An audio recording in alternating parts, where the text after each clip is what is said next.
In this video we're going to talk about the reliability of the thermal inkjet or TIJ printing method.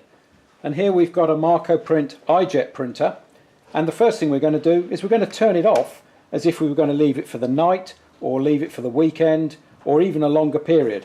So the printer is powered down and we're going to remove the ink cartridge, and this gives us an opportunity to see how the system splits into two: the solid state printer and the ink cartridge. The ink cartridge is key to the reliability because every time the cartridge is changed, so is the whole ink delivery system, including the nozzles that dispense the ink. So we're going to put the cartridge in its protective clip and put it to one side till we're ready to next use the printer. When we are, we turn the printer on, the printer will power up, and then we take the cartridge, we just give it a wipe to remove any dry ink that might be on the nozzles, and we clip the cartridge into the printer.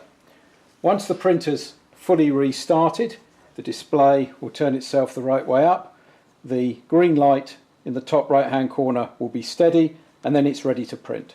So we can present a piece of card to the printer and it makes a perfect print the first time. This print's got a number of facets to it. It shows that we can print large text, we can print very fine text, we can print a bitmap, and we can also print a barcode. If we present a piece of card to the printer repeatedly, you'll see that the printer just makes the same print in the same place every time. Time after time. The reliability of the thermal inkjet method.